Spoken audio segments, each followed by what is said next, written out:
Well, here we are again. It's July 20th of 2025. It's very warm in the city of Philadelphia. And in the spirit of warmth, I felt like there was a game that Ryan has made that we really need to play and would serve as a nice transition away from the Little Match Girl series while we wait for a new installment in those episodes to be released. Before we do, I wanted to mention a couple of weeks ago, the annual Narroscope Interactive Fiction Convention occurred. And while I was there, I spoke with someone who recommended that I set up a Patreon account for this channel. So I have done so. So you now have the ability to come to patreon.com/JSNplays to subscribe and support the channel. And if I should receive any subscribers, I will add a credits screen at the end of my videos, which you could be featured on by contributing. But let's go ahead and get into A Rope of Chalk. A college chalk art event goes horribly wrong. This is a game I have played before, but it's been a while, and I felt like it's something I wanted to revisit. So, this is A Rope of Chalk, edited by Ryan Veeder, an account of the disastrous Sidewalk Chalk Tournament of August 27th, 2011. A note from the editor. It looks as though this account will finally be published in 2020, not long after the 9th anniversary of the incident in question. You should expect some explanation for my having taken so long, especially considering how insufferably coy I've been about the story's imminent release on so many occasions. I have no grounds to blame any of my informants for the delay. Neither can I produce any excuse for my own negligence, so all I can give you is an apology. Sorry. As I took my sweet time compiling my notes, and the incident itself became more and more obscured in the fog of the past, a vague niggling concern grew more and more distinct. The accuracy of my report was becoming vulnerable to lapses of memory, misinterpretations, and transcription errors of the mind, my own mind, and those of my informants. I began to second-guess all my data, searching for corroborations that did not exist, or else finding the verification I wanted and then doubting my secondary source. I became discouraged. I did that thing you see in movies where I shoved all my papers off my desk in a rage. I stared down from my window at a rainy city, and I contemplated the nature of reality. I couldn't continue my work until I had made a deal with myself. I would set aside any commitment to recreating these strange events as they had really happened. I would concern myself only with faithfulness to the statements of my informants, to the facts of their experience rather than to the truth. Now my path was clear. Now my goal was attainable. As I said, I can offer no excuse for this extremely overdue publication, and the preceding statements should not be so construed. I only wanted to tell you all that, so I could tell you this. The narrative compiled here purports to reflect only the recollections of the individuals involved.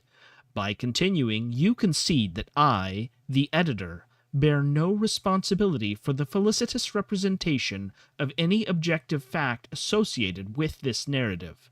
Furthermore, you swear or affirm that you will not issue to the editor or publicly report any corrections or recriminations concerning this narrative's accuracy, geographical, historical, medical, meteorological, or otherwise. Do you consent to this? Probably. Please answer yes or no. No. Noted. The game session has ended. So, that is something you have to agree to. Let's try that again. We consent. Thank you. Please press any key, and we'll begin. Judge's table. You are covered in sweat. Your clothes cling to you like someone else's moist hands, and your skin feels like someone else's skin. Hina is speaking, but you're only aware of your own nauseating body. Someone interrupts Hina. You guys need a drink? It's Natalie, wheeling her cumbersome old cooler up to the judge's table. Saving you the energy it would take to croak out a plea for help, she produces 3 bottles of water. Hina and Alec chug theirs down desperately, and you follow suit with no concern for how undignified you must look.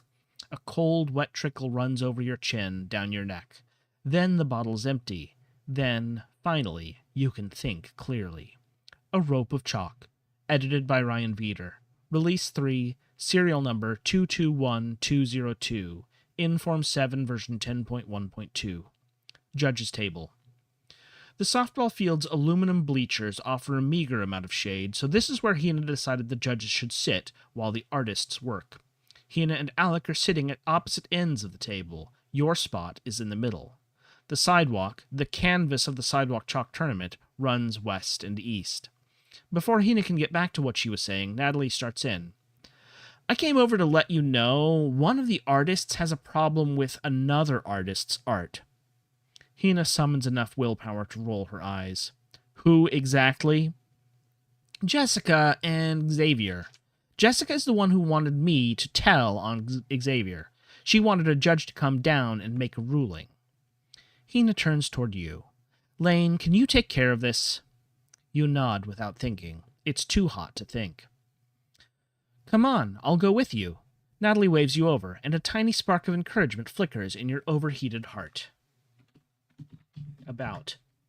Thank you for your interest in A Rope of Chalk. I'm having a lot of fun writing this game, so I hope you're having fun playing it. A Rope of Chalk was tested by Lance Campbell, Catherine O'Sullivan, Zach Hodgins, and Emily Bogheim.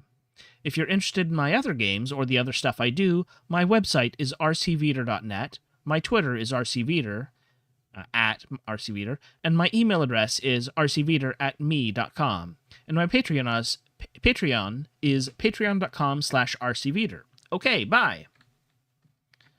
Let's examine me. Your name is Lane, and you're a sophomore chem major.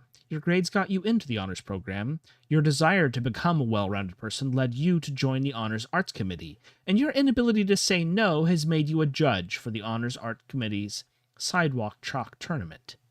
Actually, your credit hours from the summer semester probably bumped you up, so you're technically a junior. But that doesn't seem right.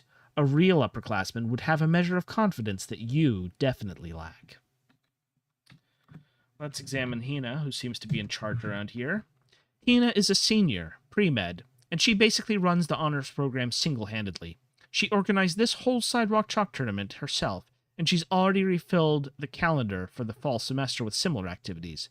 You just pray the other events will be indoors. Her forehead is always furrowed a little bit. She's always working on something. Right now, though, it's like her whole head is furrowed. You can't blame her. Examine Natalie. Natalie is a theater major and a 5th-year senior. Instead of acting as judge, she's the sidewalk chalk tournament's hydration officer. She seems the least bothered of anyone by the heat, probably because she has the cooler and all the cold water. Alec? You can't take Alec seriously because he doesn't take anything seriously. All you've seen him do around the Honor Center is goof off and flirt with underclassmen girls. You have no idea how he's still in the honors program as of his senior year. And why is he here? Maybe the program director told him he had to help out with some bare minimum of events, and he decided to get one out of the way right at the start of the semester. It's as good a theory as any. Let's try talking to Hina. You ask Hina what you should do. She inhales deeply, impatiently, before she answers. Just talk to Jessica and find out what her problem is. Look at what Xavier drew and see if we need to do something about it. I trust you. She doesn't seem all that confident, though. Try talking to Natalie. Natalie perks up when you turn her way. We have some options. We can say, how's it going? We can ask, could I get another bottle of water? Or we can say, thanks. Well, ask how's it going. Natalie shrugs. Oh, I'm fine. She really is. It's like the heat isn't getting to her at all. We'll ask, how are you so chipper? How are you so... You lick your lips. Chipper isn't really the word you want to use. Natalie catches your meanings. 2 things. A positive attitude and staying hydrated. And a willingness to fully embrace my situation. But that's part of the first one. Do I still have... Oh, I have to talk. Let's ask if we can get another bottle of water.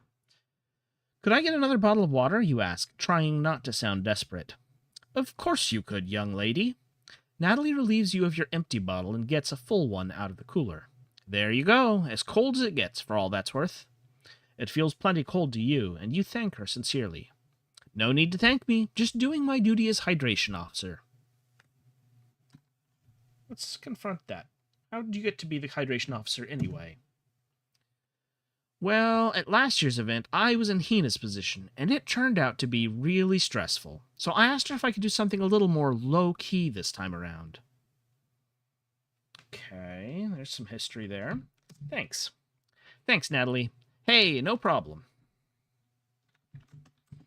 I guess we should talk to Alec, although Lane doesn't seem too interested in what he has to say. You make a meek sound of greeting, which Alec takes a moment to recognize. He says. Let's confront him about his judging status. How did you come to be a judge in this event? Your head swims, and the question comes out, why are you being a judge, which is not the tone you were going for. Alec doesn't seem to mind. He glances at Hina. Well, I have a passion for the arts, he says, and I'm especially passionate about judging people. People's arts, I mean. Let's ask how he's holding up. How are you holding up? I'm as thirsty as a church, but I'll be okay. Do you think you could check on Xavier and Jessica instead of me? Do you think you could go, you wave vaguely southward, instead of me? Oh, believe me, I wish I could be the one to get up and walk around, out in the sun, but Hina thinks you're the best girl for the job. I don't trust Alec when Jessica is involved, says Hina. He can't be an unbiased arbiter. Exactly. Alec leans forward to rest his face on the table. I'm less of a liability if I stay completely still. He closes his eyes. Hina wraps her knuckles on the table, and he sits up straight again. Let's ask, what's up with you and Jessica? Oh, she and I are associates. Kind of. Sometimes. He waggles his eyebrows, and you suppress a groan. Natalie and Hina don't suppress theirs. Well, let's ask then. So, will you be able to judge Jessica's art fairly? Well, I'd like to think so, but... Hina cuts in.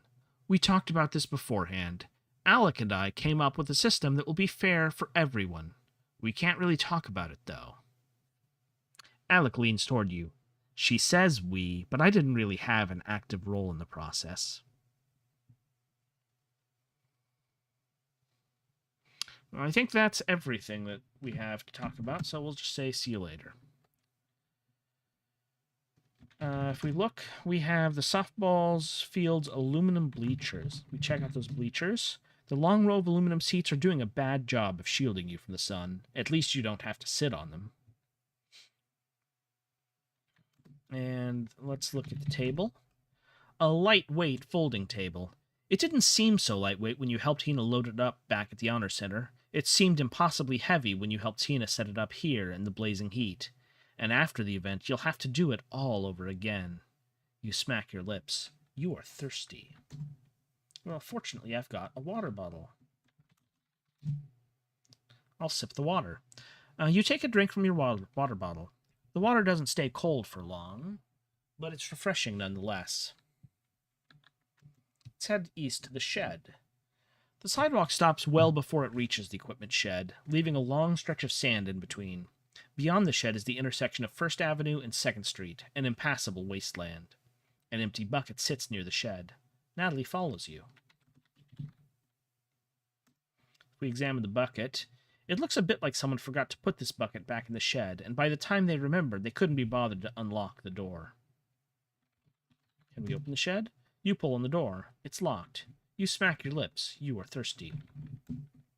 We'll drink the water bottle. You raise the bottle to your lips and, forgetting yourself for a moment, you chug down an unladylike gulp. But it's so satisfying.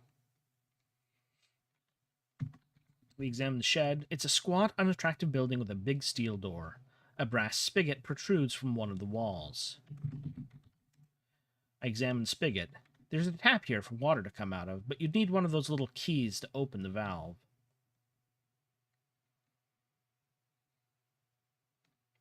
There are some streets here. Let's examine First Avenue.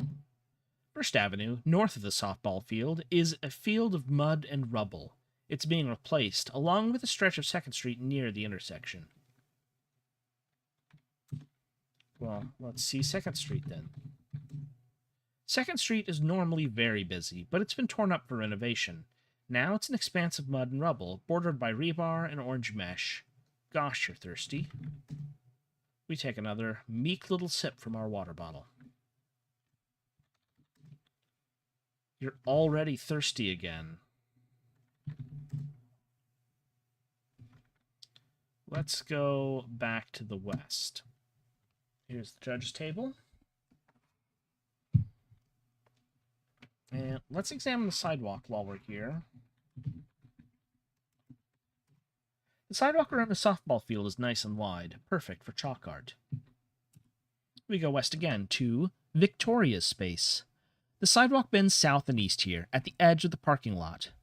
Victoria's hunched over her square of sidewalk, filling in the details of a huge, twisting python. A plastic container is nestled in the grass nearby. Natalie follows along. You're already thirsty again. We take another sip, emptying my water bottle. Let me examine the bottle first. Your water bottle is empty. It's not a good feeling. I give the water bottle to Natalie. Could I get another bottle of water? You ask, trying not to sound desperate. Of course you could, young lady. Natalie relieves you of your empty bottle and gets a full one out of the cooler. There you go, as cold as it gets for all that's worth. It feels plenty cold to you, and you thank her sincerely. Okay, so we're already back in a conversation by having given her the bottle back, so let's ask her how she likes the snake. You maneuver Natalie to a spot where you can talk without being overheard. How do you like the snake, you ask. I love it. It's creepy. Creepy is a good thing? I love creepy. Well, okay. She takes a second to consider. There are different kinds of creepy, she concludes. Thanks, Natalie. Hey, no problem. We'll go ahead and take a drink from our bottle while we're here, and let's examine Victoria herself. Victoria is one of the freshmen you met when you were helping out at orientation. Right away, you got the sense that she was trying hard to be different, just for the sake of being different. You should have expected she'd come up with a chalk drawing calculated to freak everybody out. We examine the drawing. Victoria's serpent crisscrosses her entire square of pavement, coiling over and under itself like a Celtic knot. Its fanged jaws fill up the center of the composition. The tip of its tail is nowhere in sight. Having completed the snake's undulating outline, Victoria is now coloring another tangled web, the reticulations of its scales. Natalie offers her a bottle of water, which she gratefully accepts. The two of them take a seat on the grass. Looks like a lot of work, Natalie says. Victoria shakes her head wearily. I could have picked something easier, she says, or I could have just stayed home, but Hina really wanted me to come. I know what that's like, Natalie says, and she gives you a meaningful look. A lull ensues. Presently, Natalie stands up again. Let's talk to Victoria while we're here. Victoria looks up at you. Yes? How are you doing? Hot. Yeah. Well, at least everyone's being honest. What inspired you to choose this subject? Yeah, that sounds like something a judge would say. Victoria is so glad you asked. It's based on my pet python back home? You nod impassively. You're neither impressed nor surprised. He's a big sweetheart, really. He looks kind of scary here. Well, Victoria says, and you know she's thinking, I just want to scare people. Do you need anything? Without really thinking, you ask Victoria, do you need anything? Victoria leans back on her hands, looks up into the cloudless sky. Could you bring me a bowl of ice cream? Just vanilla is fine. I don't think we have... Oh, your head hurts. That was a joke. Yeah, says Victoria. Well, good luck. Good luck. Actually, that doesn't make a lot of sense coming from a judge. Thanks, says Victoria. You're already thirsty again. Here's another unladylike gulp. So from here, we should examine that plastic container. Container. It looks like something you'd store leftovers in. Victoria notices you looking at it, and she takes a break from her snake to explain. Hina said there wouldn't be any prizes for this tournament, and I thought that was a little sad, so I sewed these. She pulls the lid off the container, revealing a collection of colorful ribbons. An involuntary "ah" passes your lips. Don't worry, the judges get ribbons too. I just thought it'd be fun, but that's for later. She closes the container and returns to her drawing. We go south to Rachel's space. Excuse me, just a moment.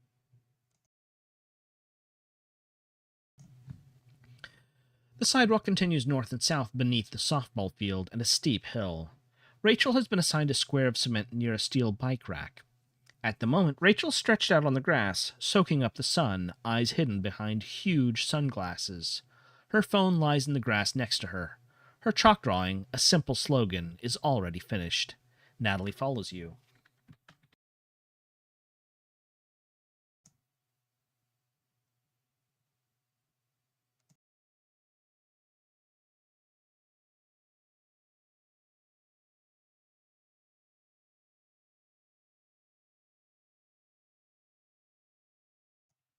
I am having trouble with my mute key. I'm not sure if I actually muted it properly or not. If I lost that description, oh well. Natalie follows you. Let's examine Rachel. Rachel is wearing short shorts and a tiny top. It doesn't strike you as a totally appropriate outfit, but maybe she knew it was going to be so unbearably hot. We'll examine the slogan. You glance from the art to Rachel and back. You bite your lip. The sidewalk chalk tournament isn't really the right setting for a statement like this, but Rachel gave Hina plenty of notice as to what she was planning to do, and Hina told her it'd be okay. Natalie makes a pointed sort of huffing noise. Rachel doesn't seem to notice. You're already thirsty again. I drink. Let's talk to Rachel. You look Rachel over, wondering if she's even awake. Are you doing okay? You hesitate. Natalie loses her patience. Hey, there's plenty of time left. Maybe you should add an artist statement so we know what you're really trying to say. Rachel's lips part. Buzz off? Why did you pick this for your drawing? You don't have the energy to engage, but Natalie is on it. Hey, Rachel? Go away. You want some water? Yes, Rachel says, raising an open hand. Natalie places a full bottle in her fingers, and she sits upright enough to drink it without spilling all over her face. So, I guess we're going to forget about it. You step away. Let's talk to Natalie about it. What do you think about Rachel's entry? You and Natalie take a few steps away from the art. What do you think about Rachel's entry? Rachel is tedious, Natalie says, and apparently that's all she has to say. Thanks. There was... Oh, sip, drink. Give bottle to Natalie. Oh, drink water. Okay. Let's examine the phone. You can't help but notice a notification as it pops up. Someone just texted her saying, "Ha ha, sucks to be you." Hard to argue with. Can I examine the sunglasses? The bulbous lenses reflect the sun into your eyes no matter what angle you stand at. And a bike rack. The bike rack is a frame of thick metal bars. There are no bikes hitched here at the moment. Good grief, it is hotter than heck, and you are thirstier than heck. No, thirstier. Okay, that's deliberate. Interesting. Let's drink water. Give bottle to Natalie. And ending that conversation. Let's continue to the south. To Jonathan's space. The sidewalk turns from north to east at the border of a small wooded area. Jonathan is sitting on a wooden balance beam, contemplating his drawing. His sidewalk square has been divided into a grid of hexagons, overlaid on a bird's eye view of a snow-covered island. Natalie follows you. We'll examine Jonathan himself. Jonathan is a sophomore, like you. Unless you consider yourself a junior, but you don't. He's been one of the more approachable guys who hangs around the Honors Center. You managed to get into the same section of native peoples of North America that he's in this semester. Hopefully he didn't think you were weird for asking. There's a little bit of interest there. Let's examine the art.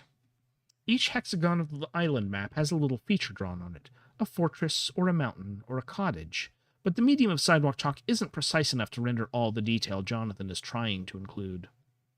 It's the setting of my novel, he explains. The kingdom of Kjaldheim? I'm going to go with Kjaldheim. Oh my gosh, your novel? Please tell us all about it, Natalie says, pressing a fresh water bottle into his hand. Well, the main premise is... He rubs the cold bottle against his head. Wait, are you messing with me? I promise you that I am. Gotcha. He takes a long drink. We'll talk to Jonathan. Hey, Jonathan. Oh, hey. He sits up and smiles. How are you? Doing great. I've got a comfy little bench here, he says, indicating the narrow balance beam. I'll probably stretch out on top of it and take a nap later. You giggle, but Natalie does not. That's a lot of white chalk. You look over the intricate map, and for some reason the thing you say out loud is, that's a lot of white chalk. Oh, don't worry, I brought my own. Well, not my own exactly. Natalie perks up. Where'd you steal the chalk from?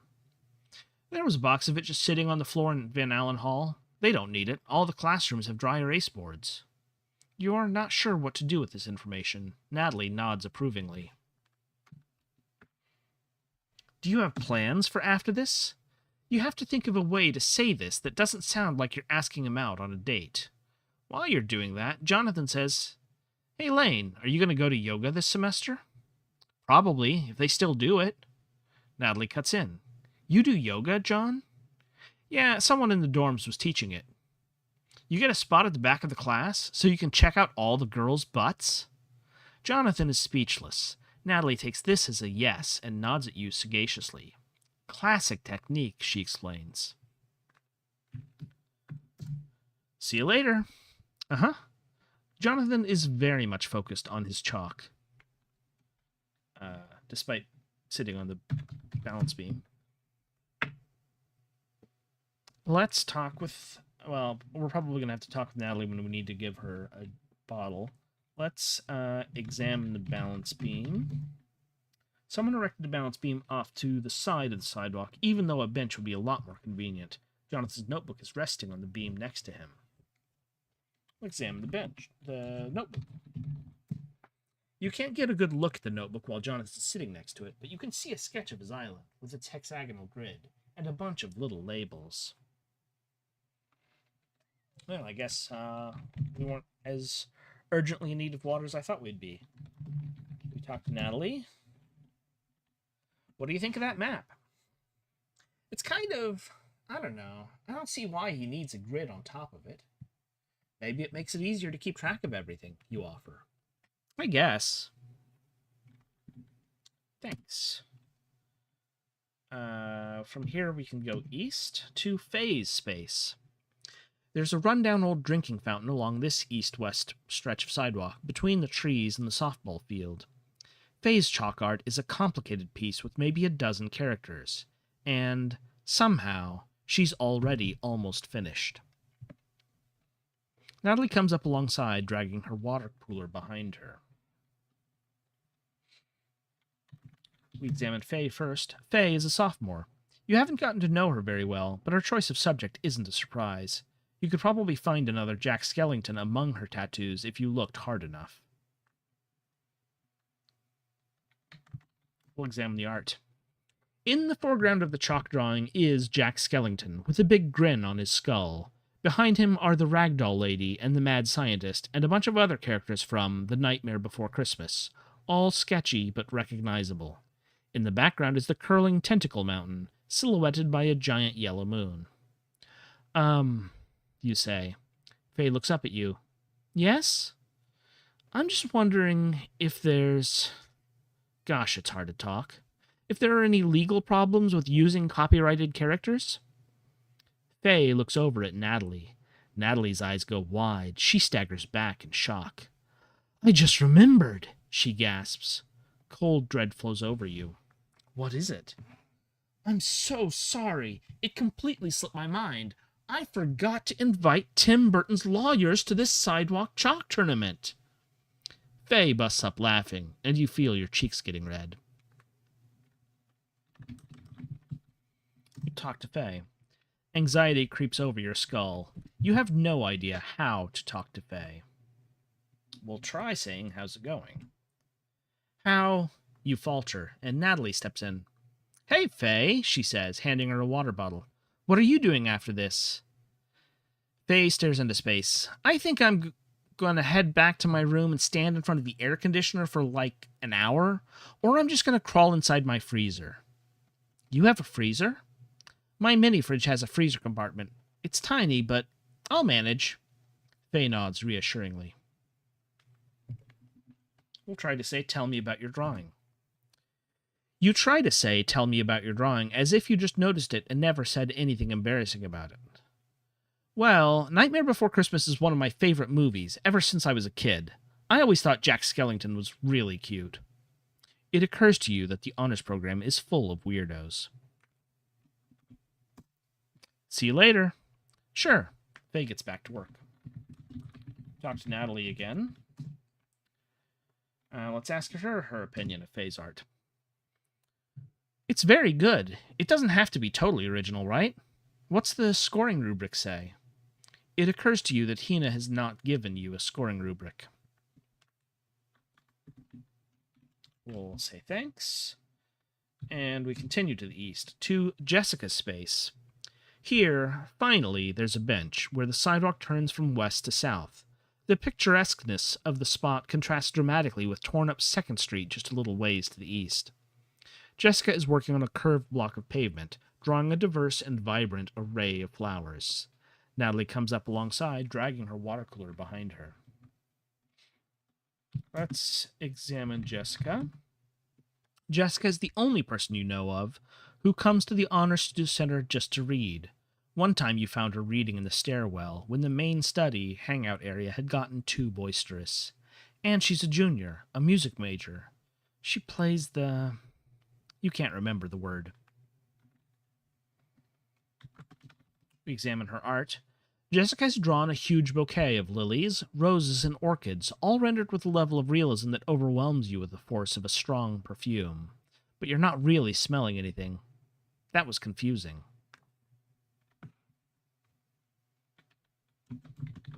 Examine the bench. It seems a bit odd that the bench would be pointed out toward the highway instead of facing the bike trail. There's a large hardbound book sitting on the bench. We check out the book. The book is called Orchid Species of the Erastian, and it's clearly designed to take up space on coffee tables. Jessica must have brought it to use as a reference. Can we read the book? You open the cover and flip through a few glossy pages. Huge pictures of orchids, so detailed that you can't bring yourself to focus on any of them for more than an instant. One of the flowers falls out of its page, and you stifle a scream. No, it's just a real flower that someone pressed in the book. And there's a note, and the note says Jessica on it. You stuff the flower and the note back into place. You close the book, and you move away guiltily.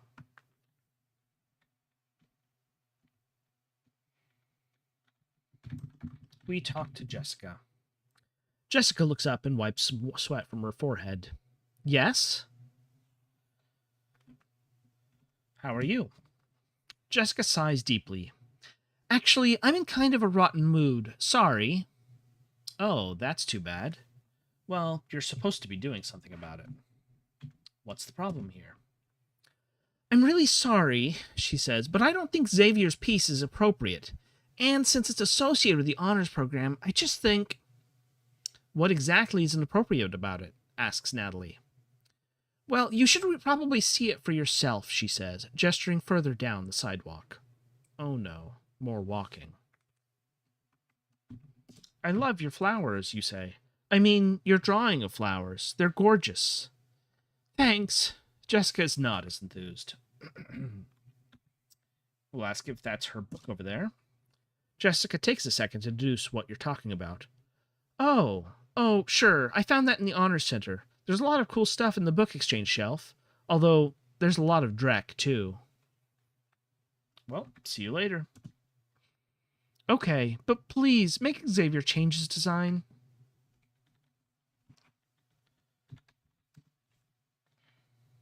Let's talk to Natalie. What does she think of the flowers? You and Natalie take a step off the trail for a conference. What do you think of the flowers, you ask. Natalie looks over her shoulder at Jessica. Not my kind of thing, she says. Too simple. It's a lot of different flowers, though. But the thinking is simple. You don't have the energy to pursue the subject. Back to the south now, to Xavier's space. This is where there would be a crosswalk for 2nd Street, if there were a 2nd Street. There's a button for the crosswalk, but there is no crosswalk. You feel a little hemmed in by the torn-up street to the east and all the trees to the west and south. The sidewalk only goes north from here.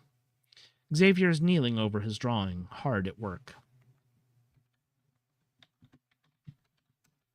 The button says push for walk signal, but there's no signal to push for.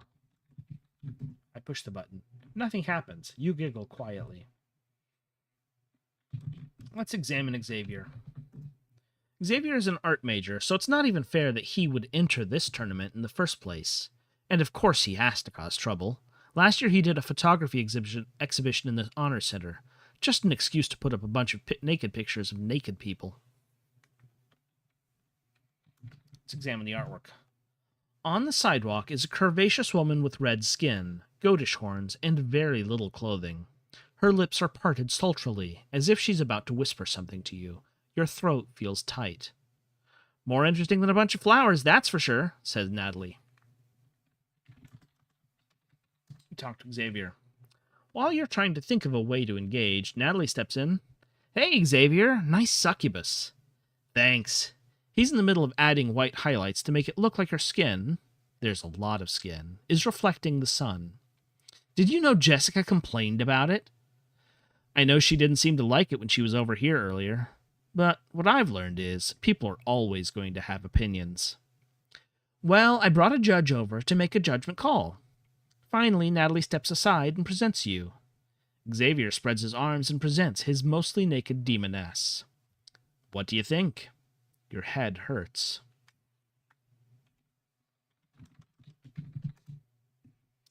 So, what do you say, Judge? Well, she's scary.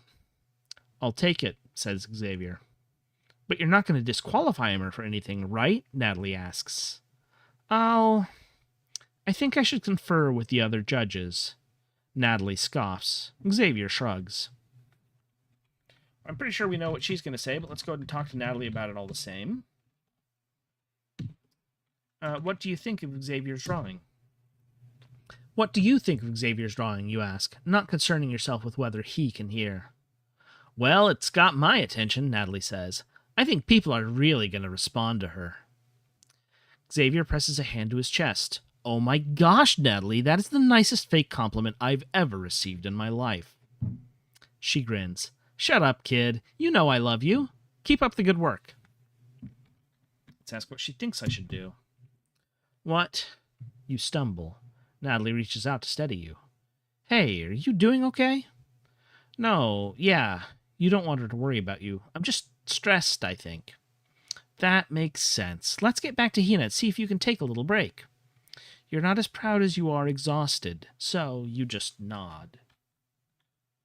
Let's go back to the north.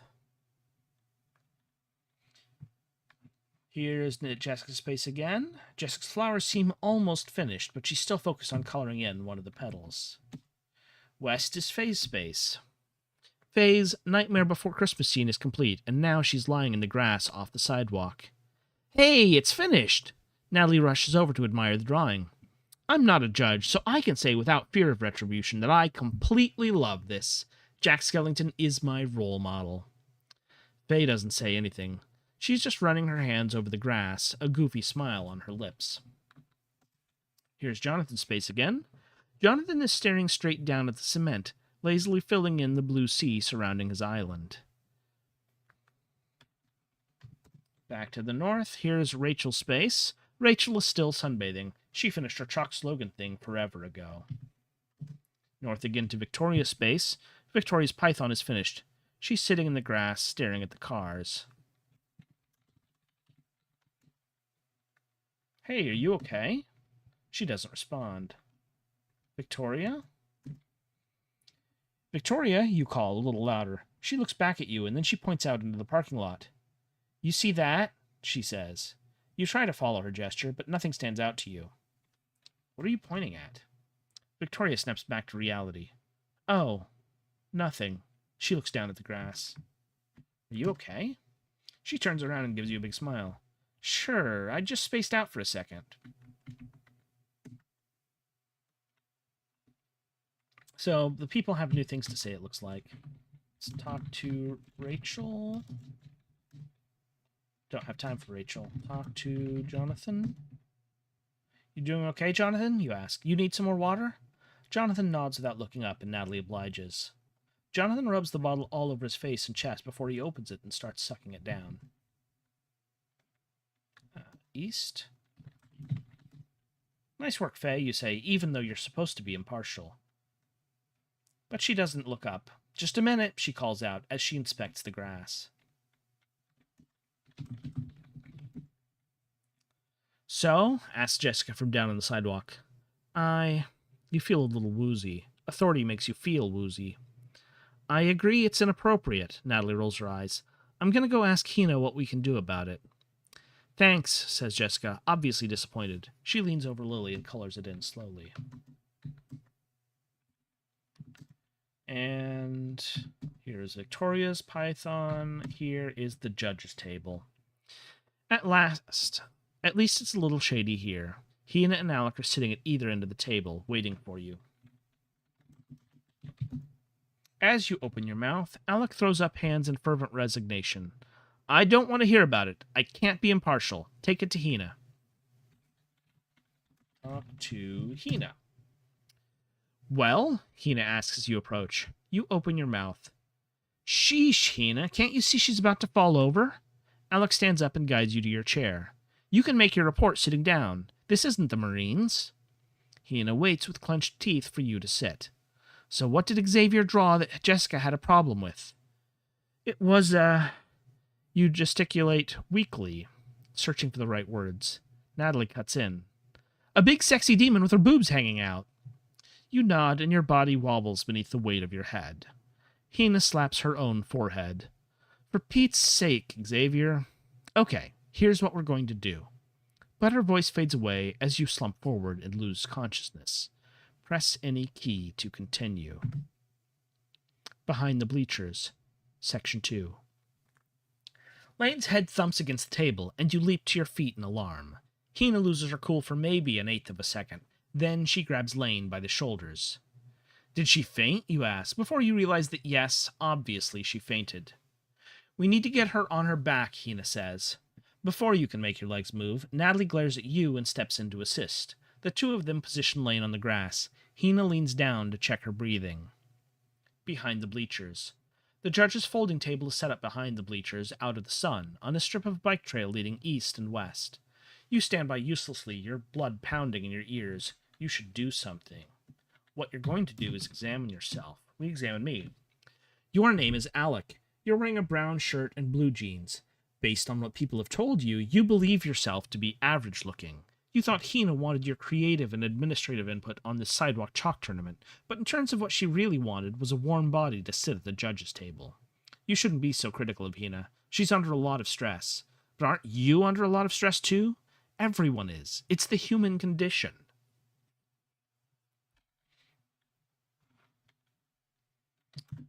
We examine Hina. Hina is kneeling at Lane's head. Her brow is furrowed like she's concentrating intensely, but with her hands she's gently trying to wake Lane up. Well, now she's being a little less gentle. Lane's eyes open and she groans wordlessly. Hina tells her everything's fine. We'll examine Lane. Lane is lying on the ground being groggy. The sight is extremely distressing, but you tell yourself that Hina and Natalie know what they're doing. Let's examine Natalie. Natalie has Lane's feet up on her lap, since apparently that's what you do with fainted people. She's way too comfortable with this situation. Why is everyone else on this planet able to handle stuff? Examine the table. The table, it's the folding table from the Honor Center. It looks heavy. I am carrying an empty water bottle. We try talking to Natalie. Is she okay? You ask. She's fine, Natalie says. She just needs a rest. She seems pretty confident.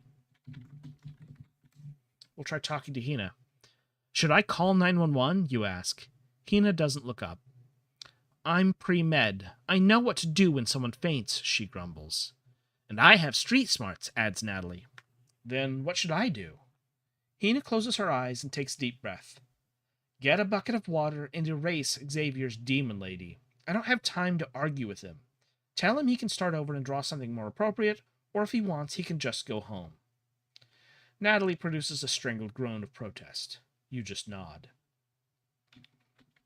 Let's go east to the shed. Because there's an empty bucket on the ground here. Shed. There's a big sand pit in between the end of the bike trail and the equipment shed. It looks like they just gave up on finishing the trail. It also looks like they gave up on reconstructing the intersection northeast of here. Everything's torn up, destroyed, and abandoned. So all of the descriptions have changed now that we are Alec, because he has a different perspective than Lane does. Let's examine first. No, let's look.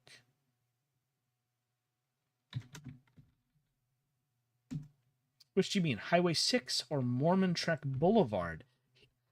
Alec even knows the roads by different names. Let's examine Highway 6. Chunks of rubble are strewn across the strip of mud that used to be Highway 6.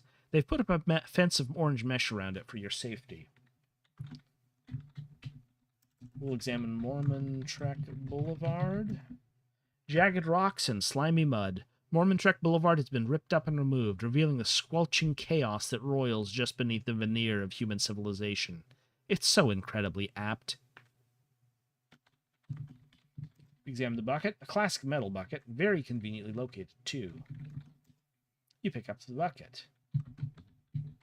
Examine the spigot. The faucet doesn't have a handle. Instead, there's a little square hole where you're supposed to insert a key. Examine the shed. A grim utilitarian structure, almost like a bunker. The heavy door is shut. There's a brass faucet sticking out of the side. We try to open the shed. The door is locked. Well, you don't really need to get inside at the moment anyway. We try to turn the faucet on. You can't turn on the faucet. It doesn't have a handle. There's a square hole where you're supposed to insert a key, which you don't have. Hopefully Hina has it. We go back west to behind the bleachers. We'll talk to Hina. What is it? Sorry, I need the key thingy. For the shed. For the water. Hina sighs impatiently. Well, this part isn't exactly your fault, is it? She finds the key in her pocket and hands it to you without saying anything. We examine the key. It's a stubby piece of metal for activating outdoor faucets. The square thing goes inside the square thing on the spigot, and then you turn it. We put the key in the spigot. That seems inconsistent, because he normally refers to it as a faucet rather than a spigot. But you place the bucket beneath the spigot. Stick the key in the hole on the top and twist it. Clear water pours out and splashes noisily in the bottom of the bucket. The resonance is deeply satisfying. You almost feel a little sleepy. As the bucket begins to overflow, you snap back to awareness and turn off the faucet. You pull out the key. You don't want to lose that. Then you pick up the bucket. It's heavy. Gosh. Okay, you can do this. We go west. And west. To the parking lot. Victoria's sitting in the grass, her head in her hands. Behind her on the bike path is her finished entry, a giant snake. Geez, it's hot. Examine the snake. Fiendish eyes, vampiric fangs, and a long, grasping tongue menace you from the center of Victoria's composition. It doesn't seem to have a tail. The serpent's coils crisscross and undulate and loop back inescapably upon themselves, drawing your gaze inward, back to its jaws, back to its eyes. The eyes are too vivid. You have to look away. We'll examine Victoria. Victoria is facing the hill, away from the parking lot, away from her drawing, but she's just staring down at the ground. You step a little closer to Victoria, and eventually you get her attention. We'll talk to her about her art. Hey, I like your terrifying snake. He's not terrifying, she mutters. He's my best friend. Oh, sorry. We'll ask her about the event. How are you enjoying the sidewalk chalk tournament? Victoria sighs. It's taking forever. Can't you judges just pick a winner and get it over with? Oh, sure. We just have to take care of some stuff first, like destroying Xavier's entry. Let's find out how she's doing. Hey, are you all right? You ask. Victoria nods without making eye contact. You can't blame her. This heat is unbearable. So we'll leave her alone. Can we examine the plastic container here? There's a plastic container lying in the grass, not exactly next to Victoria, but closer to her than to anything else, so it's probably hers. Probably it has her lunch in it. We go south to the bike rack. Rachel is lying on the grass next to her entry, abandoning herself to the merciless sun. Her eyes are hidden behind ridiculous sunglasses. An empty bike rack stands on the other side of the trail, at the foot of the hill. The trail runs north and south. Something shrieks in pain. Was that a bird? Rachel doesn't react. Did you hear that? You ask. Hear what? We'll try talking to Rachel. Rachel sees you coming and props herself up on an elbow so you can see her midriff properly. Hey, it's Alex, she says, as if to someone else. We'll ask her about that noise. I swear I heard something, like a bird screaming. She shrugs. Good for you. Can we tell her we like her outfit? I don't feel like this is going to work out. No way, that is inappropriate. And she's obviously noticed you staring regardless. Let's talk about the chalk thing she drew.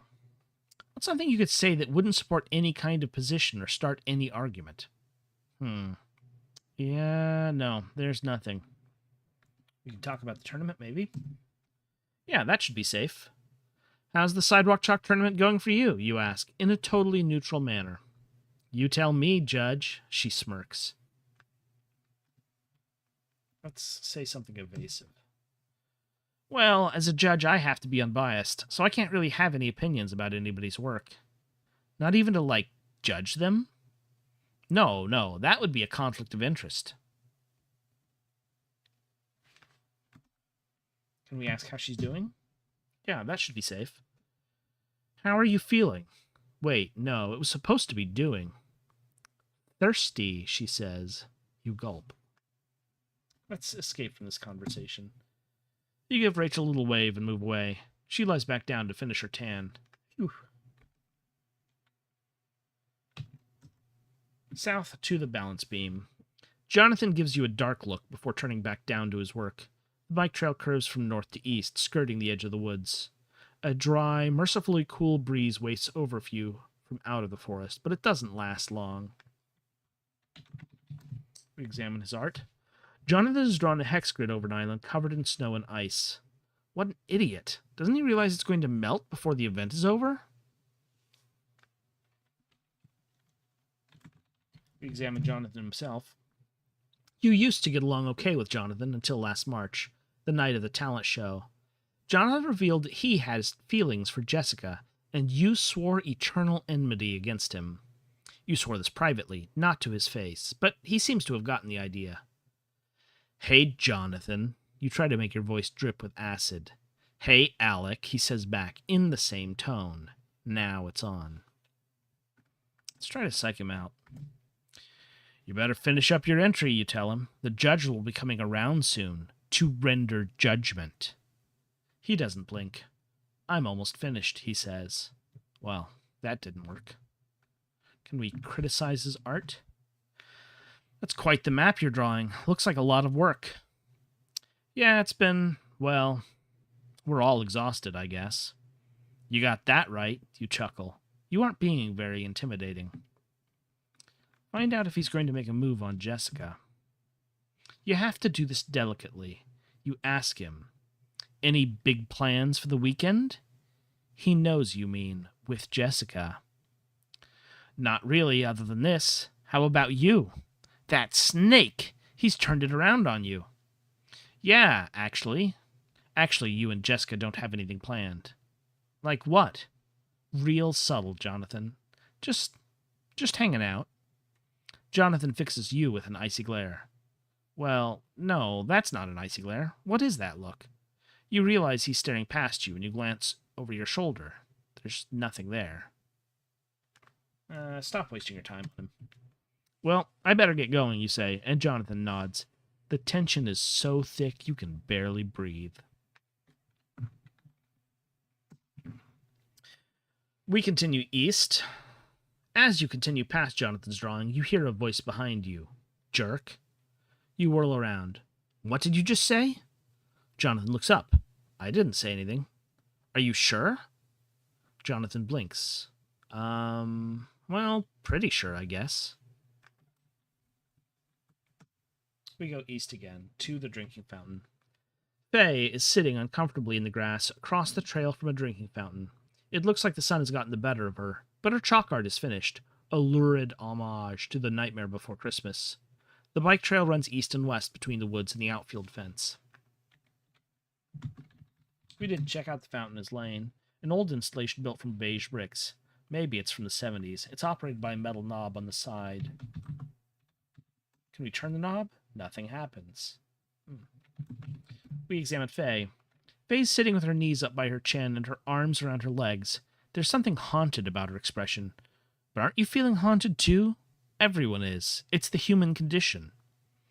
You walk up to Faye and wave. She winces a little, and you take a step back. No, she says weakly. Please don't leave me, Alec. Ask her what's going on. What's wrong? I don't know. Everybody's acting weird, and I'm acting weird. I feel like... She looks down the path to the east. Xavier's art is down there, and Jessica's. You feel like what?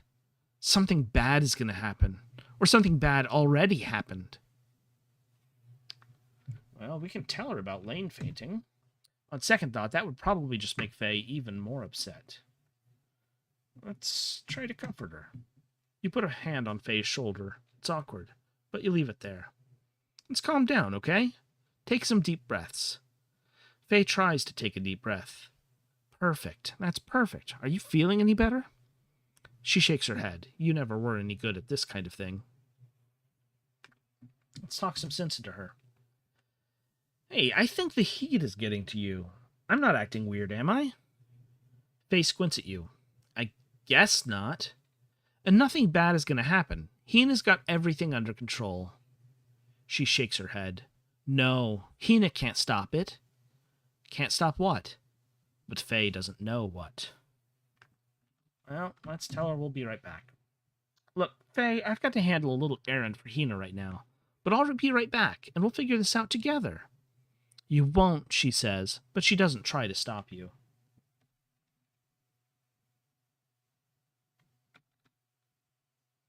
Let's examine the art before we leave. A grinning skeleton man welcomes you to an under-medicated child's vision of hell. Pop-eyed demons and insectoid vampires gamble under the jaundiced moon in the black shadow of a gigantic coiling tentacle. The nightmare things glow garish orange and green and red against the Stygian dark of Halloween night. You feel ill and force yourself to look away. east to the bench. Jessica is sprawled across her field of flowers, sobbing softly. The bucket falls from your grasp, and you run to her, fall to her side, touch her cheek. What's wrong? Life is wrong. The world is wrong. Our sorrow, which is the smallest portion of human misery, is too much to bear. We can't fix anything. We can't help anyone. We can only cling to each other and weep. And cold water crawls over the pavement, sinking into our clothes. Press any key to continue. The Cave, Section 3. The idea is not that the world itself is merely an illusion. That's stupid. What's really going on is this. Reality is out there, obviously, but there's this veil of appearance that inhibits our ability to experience reality. When you manage to push through this veil, you'll realize that in fact reality is extremely real. And you're almost there. You can feel the surface of the world melting away beneath your fingers. 0. The Cave. Ancient signatures painted on smooth, damp stone. Enormous machinery thrumming peacefully, blowing warm, wet wind over your face. An engine screeches to life and breaks your concentration. There are people in here, talking over the fans, walking around like they own the place. They're getting into their cars and they're leaving. Why are they leaving? Exits east. I think that is a great spot to stop for now. We will reconvene hopefully next week because I want to get back into the swing of this. Thank you again for your patience after my long break. And once more, if you have any interest, my Patreon is patreon.com/JSNplays. And even if you don't join, I have my plans for streaming for the rest of the summer into the autumn outlined there. Feel free to read that at your leisure. And thank you for joining me. Once again, I have been JSN, and this was the first half of A Rope of Chalk.